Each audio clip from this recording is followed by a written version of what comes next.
எல்லாருக்கும் வணக்கம். கடமையை செய், பலனை எதிர்பார்க்காத. என்னடா நம்ம எதுக்கோ எதிர்பார்த்துட்டு இருந்தோம், இது என்ன ஒரு ஸ்லோகம் சொல்றான்னு பார்க்குறீங்களா? எந்த விஷயத்துக்காக நீங்கள் எதிர்பார்த்துட்டு இருக்கீங்களோ அதுக்கு முன்னாடி ஒரு ஸ்லோகம், ஒரு குட்டி கதை. ஏன்னா இந்த வீடியோ முடியும் போது அந்த ஸ்லோகத்துக்கும் அந்த குட்டி கதைக்கும் ஒரு லிங்க் இருக்கு, சரிங்களா? கடமை செய், பலனை எதிர்பார்க்காத, அதான் அந்த ஸ்லோகம். எனக்கு ரொம்ப பிடிச்சது. என்னடா இது, கடமையை செய்ய சொல்றாங்க, பலனை எதிர்பார்க்க வேணான்றாங்கல்லன்னு நிறைய பேருக்கு அந்த ஸ்லோகம் மேல ஒரு டவுட் ஒன்று இருக்கு. வேலை பண்ணுறோம், வேலைக்கேற்ற கூலி எதிர்பார்க்கக்கூடாதா? இவ்வளோ கஷ்டப்பட்டு உழைக்கிறோம், சம்பளத்தை எதிர்பார்க்கக்கூடாதா அப்படின்னு. அந்த ஸ்லோகத்துடைய முழு மீனிங் என்னன்னா, ஒரு கதையாக சொல்லிடுறேன். ஒரு பெரிய வீடு, ஒரு மிகப்பெரிய பணக்காரர். அவர் ரூமு மட்டும் க்ளீன் பண்ணுறதுக்கு ரெண்டு ஆட்கள் இருப்பாங்க. ரொம்ப பிடிச்சவங்களும் 2 பேர் அந்த ரூம் க்ளீன் பண்ணுறதுக்கு வச்சிருக்காரு. அவர் மிகப்பெரிய பணக்காரர். அவர் இப்போ 2 பேரும் வந்து ரூம் துடைக்கிறவங்க. ஓகே, அவர் காலையில் ரெடி ஆகி அந்த ரூம்லேருந்து வெளியே வரும்போது அவங்க துடைச்சிட்டு இருக்காங்கல்ல, அதில் ஒருத்தர் வந்து அவர் பாட்டுன்னு ஒரு வேலையை பார்த்துட்டு இருப்பார், துடைச்சிக்கிட்டே இருப்பார். இன்னொருத்தர் இருக்கார்ல, அவர் போய், சார் உங்கள் ட்ரெஸ்ஸு சூப்பராக இருக்குது சார், சார் நீங்கள் போட்டுக்கிற கண்ணாடி நல்லா இருக்கு சார், சென்ட்டு சூப்பராக இருக்குது சார், நல்லா இருக்கு சார், சூப்பராக இருக்கீங்க சார், எனக்கு பேக் கொடுங்க சார் அப்படின்னு வாங்கிட்டு போவார். இன்னொரு ஆள் வணக்கம் சார் சொல்லிட்டு வேலையை மட்டும் பார்த்துட்டு இருப்பாராம். இப்படியே தினமும் நடக்கும். அப்புறம் அந்த ஓனர் வந்து இந்த ஊரை விட்டு வெளியூருக்கு போகிறாரு. போகும்போது 2 வேலைக்காரங்களும் கூப்பிட்டு ஒருத்தருக்கு வந்து 1 மாதம் சம்பளம் எக்ஸ்ட்ரா, யார் கூட பேக்லாம் தூக்கிட்டு போய் எப்போ பார்த்தாலும் நான் சூப்பர் சொன்னார்ல, அவருக்கு 1 மாதம் சம்பளம் எக்ஸ்ட்ரா.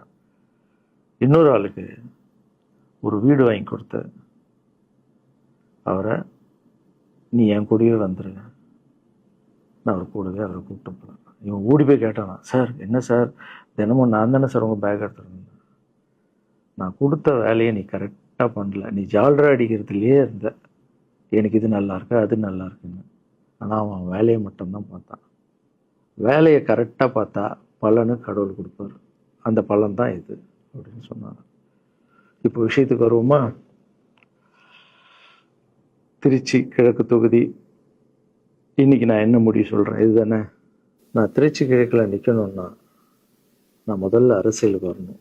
நான் அரசியலுக்கு வரேனா இல்லையான்றதை சொல்கிறேன். அரசியல் எப்படி என் வாழ்க்கையில் வந்ததுன்னு சொல்கிறேன். உங்களுக்கு நல்லா தெரியும், என் வீட்டில் குழந்தைங்கள வளர்த்துக்கிட்டு நான் பாட்டுன்னு சோஷியல் சர்வீஸ் பண்ணிகிட்டு இருந்தேன். மாற்றுத்திறனாளிக்கு டான்ஸ் சொல்லி கொடுக்குறது, ஓப்பனர் சர்ஜரி பண்ணுறது, பசங்களை படிக்க வைக்கிறது, ஸ்போர்ட்ஸ் எல்லாத்துலேயும் என்னால் முடிஞ்ச வரைக்கும் பண்ணுவேன். என்னால் முடியல மற்றவங்கிட்ட கேட்டு பண்ணிகிட்டு இருந்தேன். இந்த டைமில் தான் ஜல்லிக்கட்டுன்னு ஒன்று வருது. ஒரு சில விஷயம்லாம் ஃபாஸ்ட்டாக சொல்லிடுறேன், உங்களுக்கு தெரிஞ்ச விஷயந்தான். ஜல்லிக்கட்டுன்னு ஒன்று வருது, அதில் நான் போகிறேன், சாப்பாடு போகிறதுக்காக குழந்தைங்களுக்கு போகிறேன். அப்படி நான் அந்த ஜல்லிக்கட்டு நடந்து முடிஞ்ச விஷயம்லாம் உங்களுக்கு தெரியும். அப்புறம் என் மேலே ஒரு தலைவர் விமர்சனம், எதுக்கு தலைவர்னு சொல்லுவாரா, நம்ம அண்ணன் தான், சீமான் அண்ணன் ஒரு விமர்சனம் வைக்கிறாரு. அதுக்கு நான் மறுபடியும் ஒரு ட்வீட் போடுறேன், அவர் ட்வீட் போடுறேன். அப்போ தான் என் வாழ்க்கையில் அரசியல்னு எடுத்து அந்த நுழையுது. நம்ம சாப்பாடு போகிறதுக்கு போகணும், இது என்னடா இவ்வளோ பெருசாக இருக்குது, அந்த ஜல்லிக்கட்டு தான் எனக்கு அரசியலில் உள்ள நுழைஞ்சது, என்னடா இவ்வளோ பெருசாக இருக்குது அப்படின்னு. அப்படியே போச்சு. அதே தலைவர் தான், அதே சீமான் தான் ரஜினி சார் அரசியலுக்கு வர்ற மாதிரி பேச்சு அடிபட்ட உடனே அவங்க சைட்லேருந்து பேசுகிறாங்க, தலைவரை பற்றி பேசுகிறாங்க. தலைவர் எனக்கு வந்து ஒரு குரு, என்னை வாழ வச்ச தெய்வம், ஒரு அப்பா மாதிரி, ஒரு அண்ணன், அப்பா எல்லாமே சொல்லலாம். ஸோ அவரை பற்றி அதிகமாக பேச ஒரு முறையும் சூப்பர் ஸ்டாருக்கு ஃபோன் போடுவேன், அண்ணா ரொம்ப ஓவராக பேசுகிறாங்க, டெப்பா கம்முன்னு இருக்கண்ணா, நீ சைலண்டாக இப்படியே ஓரளவுக்கு தான் நம்மளால் பொறுக்க முடியும்.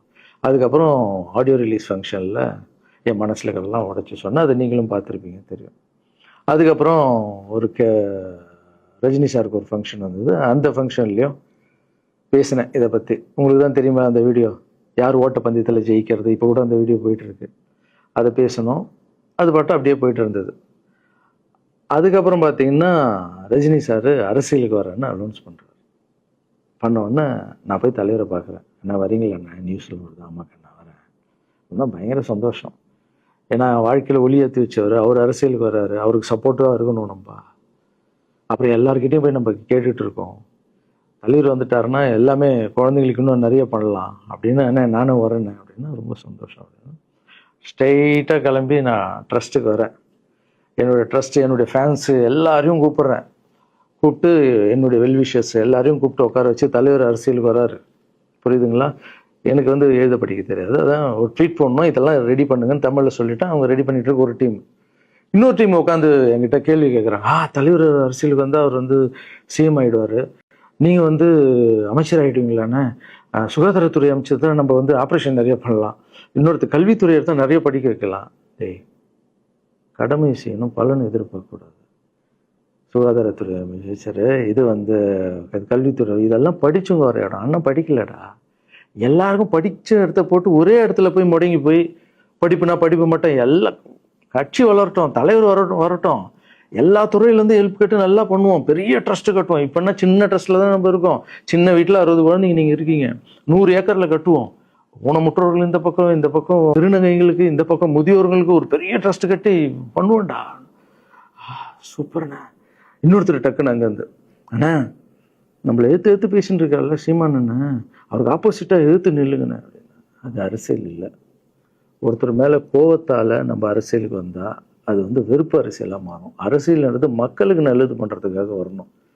இப்போ அவரை நான் அழிக்கணும், அவரை நான் ஏதோ ஒன்று செய்யணும்னு அந்த ஆசையில் வந்தேன்னு வச்சுங்களேன், ஆசை என்ன ஆகும், கோபமாக மாறும். கோவத்துலேருந்து என்ன வரும், வார்த்தைகள் தப்பாக வரும். வார்த்தைகள் மட்டும் வராது, தப்பான வார்த்தைகள் வரும். மக்களுக்கு நம்ம மேலே மரியாதை இல்லை, மக்களுக்கு நம்ம மேலே மரியாதை இருக்காது, போயிடும்.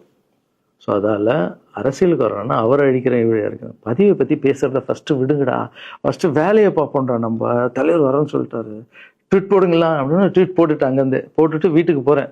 இங்கே தான் பெரிய ட்விஸ்ட் இருக்குது எனக்கு. வீட்டுக்கு போகிறேன்.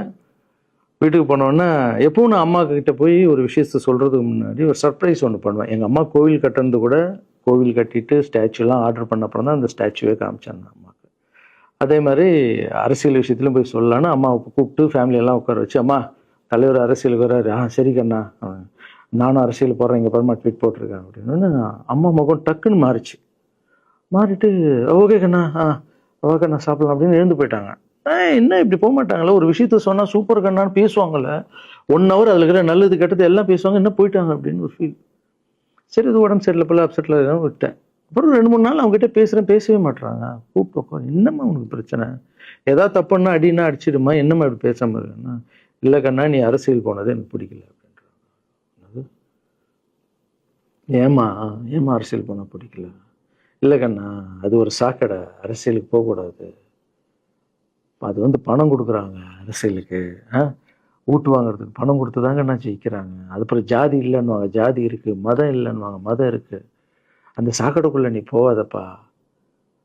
நம்மளுக்கு வாழ்க்கையை ஒளி வச்சு ஏற்றி வச்சவர் தாங்க நம்ம சூப்பர் ஸ்டார். அவர்கிட்ட என்னை கூப்பிட்டு போப்பா, நான் சொல்கிறேன், அவர் ஒரு ஆன்மீகவாதி, அவரும் அரசியலுக்கு வருவானா, இந்த வயசில் அவர் நிம்மதியாக இருக்கட்டும், எதுக்கு அரசியலுக்கு வர்றாரு, என்னை கூப்பிட்டு போ, அப்பாயின்மெண்ட் வாங்கி கொடுத்துருந்தாங்க. அப்பாயின்மெண்ட் வாங்கி கூடா, நானும் வேற கனவுல வந்து மைண்ட் வைஸ், அம்மா நான் சொல்கிறது கேளுமா, நம்ம எத்தனையோ இப்போ வந்து எல்லா குழந்தைங்களுக்கும் ஒவ்வொரு ஸ்டேஜில் போய் கேட்டு தானேம்மா ஹெல்ப் நடக்குது. இப்போ தலைவர் வந்துட்டாருன்னா நம்ம தாராளமாக பண்ணலாம்லம்மா, உன் கையில் எவ்வளோ காசு இருக்கோ அதுக்கு மட்டும் செய், அரசியல் வேணான்னு சொல்கிறேன் அப்படின்னு போயிட்டான். அந்த ஃபேஸ் வந்து அதுக்கப்புறம் அடிதான் நம்மளுக்கு. சரி, இந்த உலகத்தில் அம்மா மீறி பண்ணலாம், ஆனால் நான் உருப்பிட மாட்டேன், எனக்கு நல்லா தெரியும். இந்த உலகத்துலேயே எனக்கு யாருன்னா எங்கள் அம்மா தான். அது அம்மா இல்லை, எங்கள் கடவுள்னே சொல்லலாம், நான் எதிர்க்க பார்க்குற கடவுள். சரி, அம்மாவுக்கு சொல்லி புரிய வைக்கலாம், என்னடான்னு தலைவர்கிட்ட போய் எப்படி சொல்கிறது, பசங்கிட்ட ஒரு பயங்கர பில்டப் கொடுத்துட்டோம், அது இதுன்னு எல்லாம் வேற பார்த்துட்டு இருக்காங்க, என்ன பண்ணுறது. அந்த டைமை பார்த்து கொரோனா வருது, ஒரே ஷாக்கு, வெளியே போக முடியாதுன்றாங்க, இல்லைன்னா முடிஞ்சு போச்சு. பிரச்சாரம் பண்ண வெளியே போக முடியாது, தலைவருக்கு உடம்பு சரியில்லாமல் போகுது, ஹைதராபாத் ஷூட்டிங் போகிறாரு, உடம்பு முடியல, அப்படியே எல்லாமே கொலாப்ஸ் ஆகுது. அப்புறம் தலைவர் அலௌன்ஸ் பண்ணுறாரு, நான் அரசியலுக்கு வரல, டாக்டர்ஸ் வந்து போகக்கூடாதுன்னு சொல்லிட்டாங்க, கொரோனா டைமில் நம்ம வந்து பிரச்சாரம் போக முடியாது, அந்த காரணம் சொன்னார். இது உங்களுக்கு எல்லாருக்கும் தெரியும். அவ்வளோதான், தலைமையில் கை வச்சுன்னு உட்காந்துட்டோம். நான் ட்ரஸ்ட்டில் இருக்கிற குழந்தைங்க மற்றவங்க எல்லாரும் என்னென்னு நினச்சி ஒர்க் பண்ணிட்டு இருந்தால எல்லாரும் அப்செட்டில் உட்காந்துருக்கோம். தலைவர் ஒருத்தம் போய் பேசி பார்க்கலாம் அவர்கிட்ட, தலைவர் வர்றாரு, கூப்பிட்றாரு, போகணும். அந்த மாதிரி தலைவரை பார்த்ததில்லை நான். அப்படியே எனக்கு புரிஞ்சுது, அவர் ரொம்ப வலியில் இருக்கார் அப்படின்னு. எவ்வளோ சுறுசுறுப்பானால உடம்பு முடியலைங்கண்ணா, பரவாயில்ல, நம்ம உடம்பு தானே முக்கியம், என்ன இதெல்லாம் என்னென்ன தூக்கி போடுங்கண்ணா. இல்லைங்கண்ணா, இத்தனை வருஷம் என்னை வாழ வச்சாங்கல்ல, அவங்களுக்கு ஏதாவது ஒன்று பண்ணணும்னு நினச்சாங்கண்ணா, இங்கே குத்துதுக்கண்ணா, எனக்கு என்ன பண்ணுறதுன்னு தெரியல, ரொம்ப கஷ்டமாக இருக்கு அப்படின்னா. அண்ணே அதை விடுங்கண்ணே, எல்லாம் அப்படின்னு அவர்கிட்ட பேசிட்டு அவர் வந்து அப்போ நான் முன்னாடி பேசும்போது அவர் சொல்கிறார், நான் கூட பதவிக்கு வரணும்னு ஆசைப்படல, இன்னொரு நல்ல ஆள் படித்த ஆள் அங்கே நிற்க வச்சு பார்ப்போம். யாருன்னே சொல்லுவேன், யாருன்னு கூட சொல்லலை. அது அப்படியே போச்சு. அவர் மனசுக்கு மட்டும்தான் தெரியும், யாருன்னு கூட சொல்லலை. ரொம்ப அப்செட்டாக இருந்தார். சரி ஓகே, இதுவும் கடந்து போகணும். அப்படியே கடந்து போச்சு. எனக்கும் காஞ்சனா படம் அது இதுன்னு வந்து பெரிய ஹிட் ஆகுது. அதுக்கப்புறம் யாருக்கிட்டேயும் நீங்கள் யாரும் எனக்கு ஹெல்ப் பண்ண வேணாம். முதல் நாள் நான் கலைஞர் ஐயா கிட்ட ஹெல்ப் கேட்டேன். அவர் ஒரு சில குழந்தைங்களுக்கு ஹெல்ப் பண்ணார். அதுக்கப்புறம் அன்புமணி ராமதாஸ் ஐயா, அவரும் ஹெல்த் மினிஸ்டர் இருக்கும்போது அவர் ஒரு சில குழந்தைங்களுக்கு ஹெல்ப் பண்ணார். அப்புறம் நம்ம விஜய் சார் நண்பர், அவர் ஒரு குழந்தைக்கு ஆப்ரேஷன் பண்ணார். ஸோ இருக்கும்போது என்னால் முடிஞ்ச வரைக்கும் சொந்த பணத்தை போட்டு பண்ணிவிடுவாங்க. முடியாத போது தான் நான் அந்த ஹெல்ப்பை கேட்பேன். இப்போ தான் நல்லா வந்துட்டுமே, யாருக்கும் எனக்கு பணம் கொடுக்க வேணாம், இனிமேல் என் சொந்த பணத்திலே பண்ணுறேன்னு சொல்லிட்டு நான் பாட்டுன்னு ஒரு வீடியோ கூட நான் போட்டேன், இனிமேல் யாரும் பணம்லாம் கொடுக்க வேணாம். அப்படியே போயிட்டுருக்கு. காஞ்சனா எல்லாம் முடிஞ்சு ஜிகிர் தண்டா படம் ரிலீஸ் ஆகுது. ஜிகிர் தண்டா பார்ட்டி போயிட்டுருக்கு. டைரக்டர் நின்று பேசுகிறேன். நான் டைரக்டர் கிட்ட போனேன். டைரக்டர் யார்கிட்டயும் ஃபோனில் பேசிகிட்டு இருக்காரு. அப்படியே பேசிகிட்டு இருக்கிறவர் டக்குன்னு இந்த சீமான் பேசுவான்னு கொடுத்துட்டாரு என்கிட்ட.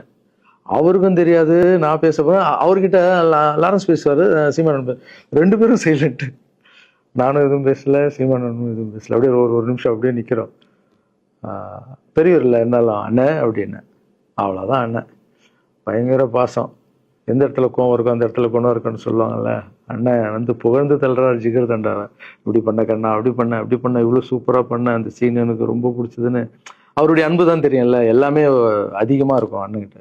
அண்ணன் ரொம்ப சந்தோஷமாக வாழ்த்தினார். அப்புறம் நான் மாற்றம்னு ஒரு அமைப்பு ஆரம்பிச்சிருக்கேன்ல, இந்த விவசாயிகளுக்கு டிராக்டர் கொடுக்கறது, அப்புறம் மாற்றுத்திறனாளிக்கு ஸ்கூட்டி கொடுக்கறது, எல்லாமே அதை பார்த்துட்டு பத்திரிகையாளர் கேட்குறாங்க அவர்கிட்ட, ரகுவலரன் சார் மாற்றம்னு அமைச்சிருக்காருன்னா, நல்ல விஷயம் தம்பி, நல்லா பண்ணிட்டோம், நல்லா இருக்கட்டும் அப்படின்னு வாழ்த்தினார். ஸோ ஒரு பெரிய பிரச்சனைக்கு கடவுளே அதை அப்படியே சால்வ் பண்ணி வச்ச மாதிரி ஆயிடுச்சு. அப்படியே போச்சு. ஆனால் நீங்கள் நல்லா இருக்கணும், எங்கே இருந்தாலும் நல்லா இருப்பீங்க. எப்போல்லாம் ட்ரஸ்ட்டுக்கு போகும்போது பசங்கள்லாம் கேட்பாங்க, அந்த 100 ஏக்கர் ட்ரஸ்ட்டு குழந்தைங்க, சரி ஓகேடா. அப்படி பார்த்தீங்கன்னா நண்பர் விஜய் சார் கிட்ட பேசிட்டு இருக்கும்போது நான் வர அரசியலுக்குன்றாரு. நிஜமா நண்பா அப்படின்னு, எஸ் அப்படின்னு. மறுபடியும் போய் ட்ரஸ்ட்டில் உட்காந்து டேய் நண்பர் வராரு. ஏன்னா சூப்பர் ஸ்டார் எனக்கு எவ்வளோ க்ளோஸோ, நண்பர் கூட அவ்வளோ க்ளோஸ் தான் எனக்கு. ஏன்னா மேகமாய் வந்து போகிறேன்ற சாங்லேருந்து நான் அவருக்கு டான்ஸ் மாஸ்டராக பண்ண ஆரம்பித்தேன். அதுக்கப்புறம் நிறைய சாங் பண்ணேன், சரக்கு வச்சுருக்கேன். அப்போ உங்களுக்கு தெரியும், அந்த தாம் தக்க தீம் தக்க, அவருக்கு மட்டும் நான் ஸ்பெஷலாக பண்ணி கொடுத்துட்டு போவேன். தமிழ் வேறு யாருக்கும் பண்ண மாட்டேன். அவர் கூப்பிட்டா வருவேன், தலைவர் கூப்பிட்டா வருவேன், சாங் பண்ணிட்டு போவேன். அவர் வரணும் போது எஸ், ஏன்னா அவர் ஒரு முடிவு எடுக்க மாட்டார், எடுத்தாருன்னா அவர் நல்லா உழைப்பார், நல்ல உழைப்பாளி, பண்ணுவார் அப்படின்னு நினச்சி மறுபடியும் போய் ட்ரஸ்ட் ஆளுங்கெல்லாம் பேசுறதுக்கு முன்னாடி, ஐயோ அம்மா இருக்காங்களே பிடிக்காத, ஃபஸ்ட்டு அங்கே கரெக்ட் பண்ணணும்ல. அங்கே போனேன். அம்மா நண்பர் அரசியலுக்கு வராருமா, என்னம்மா அப்போ தான் ஓகே, இப்போ எல்லாம் மாறி இருக்கு, போகலாமா, நீ ஃபஸ்ட்டு அவர்கிட்ட ஒரு அப்பாயின்மெண்ட் வாங்க, நான் உன்னை கூப்பிட்டு போகிறேன் அப்படின்னா. கூப்பிட்டு போய் இந்தப்பா என் பிள்ளைய ஒப்படைக்கிறேன் பார்த்துக்கப்பான்னு சொல்லுன்னு பார்த்தா, என்னம்மா பேச போகிறேன்னு கேட்டேன். நீ அரசியலுக்கு வராத தம்பி, இது ஒரு சாக்கடை, நீ அரசியலுக்கு வராத, நீ ரொம்ப சைலண்டான ஆள், உனக்கு இதெல்லாம் செட் ஆகாது, பணம் கொடுத்தா தான் ஜெயிக்க முடியும், ஜாதி இருக்குது, மதம் இருக்குது, இதெல்லாம் தாண்டி வருது கஷ்டம்னு நான் அவர்கிட்ட சொல்கிறேன்ப்பா அப்படின்னு. அப்படியே மா புரிஞ்சுக்குமாண்ணா, டேய் மீன் குழம்பு வச்சுருக்கேன் சாப்பிட்றேன், அதே மீன் குழம்பு. ஓகே, நான் நினச்சிட்டேன் நம்ம ஜாதகத்தில் இல்லை போல், சரி விட்டுடலாம், சரி இப்போ விட்டுருவோம், ஒரு 2-3 நாளைக்கு அப்புறம் மறுபடியும் பேசுவோம் அப்படின்னு மறுபடியும் பேசுகிறேன். அதே மறுப்பு தான். நானும் நண்பர்கிட்ட பேசுகிறேன், அம்மா அப்படி சொல்கிறாங்க நண்பா, அது அவங்களுக்கு தெரியல, அவர் நிறைய பேச மாட்டார், வயசானவங்க இல்லை, தெரியல, வந்தப்புறம் புரியும், ஒரே வார்த்தை தான். அதுக்கப்புறம் ஃபோனில் கூட்டணி கட்சியெல்லாம் வராது போது, நண்பா என்னடா யாரும் கூட்டணி கட்சி வரல நண்பா, இது அது, நான் எனக்கு ஒருத்தர் பிடிச்சிட்டாங்கலாம் மனசில் பட்டதை எல்லாமே சொல்லிகிட்டு இருப்பேன். அது நல்லதோ கெட்டதோ, என் பழக்கம் அப்படி தான், பிடிக்கலாம் தூரம் ஒதுங்கிடுவேன். அப்படியே போகுது. எலெக்ஷன் வருது, அனௌன்ஸ் பண்ணுறாங்க, எலெக்ஷன் நண்பர் நிற்கிறாரு. ரிசல்ட் அன்றைக்கி டோட்டலாக மாறுது எல்லாமே, அப்படியே தலைகீழாக ஆகுது, புரட்டி போடுறாரு சரித்திரத்தை. வேறம்மா முதல்ல தெரிந்து எங்கள் அம்மாவை தான். எனக்கு ரொம்ப ஆசையாயிடுச்சுன்னா எங்கள் அம்மா மேலே அம்மா பேர் கண்மணி. கண்மணி அப்படின்னு தான் கூப்பிட்டு போவேன். எங்கன்னு கூப்பிட்டு போனா அம்மா கொண்டு என்னடா இவ்வளோ உஷாரா வர, என்ன விஷயம், இங்கே உங்ககிட்ட தான் பேசணும்.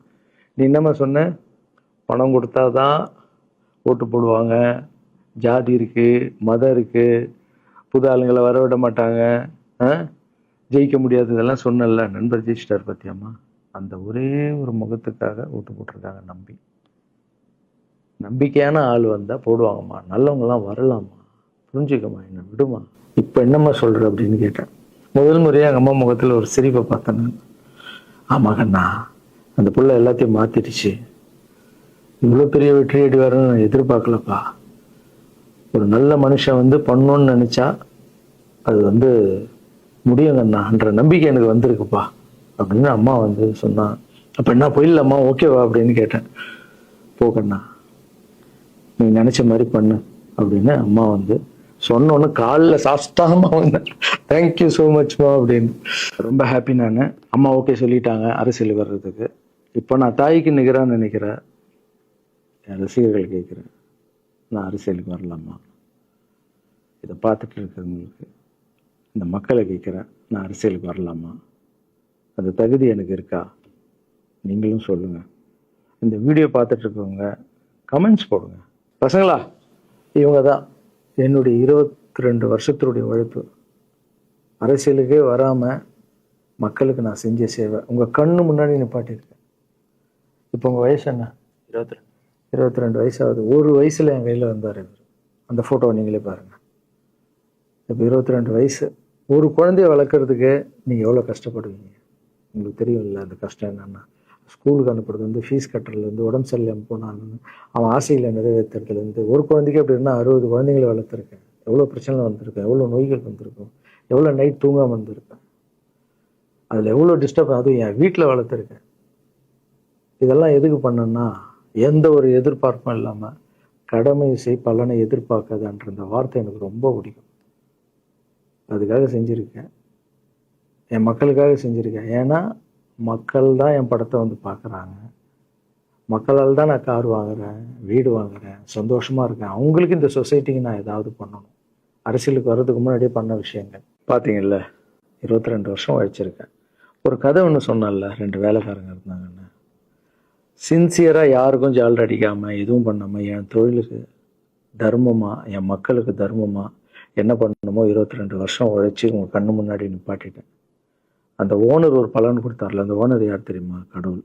அந்த கடவுளுக்கு தெரியும் எனக்கு என்ன பலன் கொடுக்கணும். இதுக்கு தான் அந்த கதை லிங்க் ஆகும்னு சொன்னேன். ஸோ நீங்கள் சொல்லுங்கள், நான் அரசியலுக்கு வரணுமா வேண்டாம்? வேண்டாம்னா என்ன சொல்லுங்கள். வாப்பா, வாடாகண்ணா, வா நண்பா, வாங்கண்ணா அப்படின்னு சொல்லுங்கள். என் முடிவை நான் உங்களுக்கு சொல்கிறேன். உங்கள் முடிவுக்காக காத்திருக்கேன்.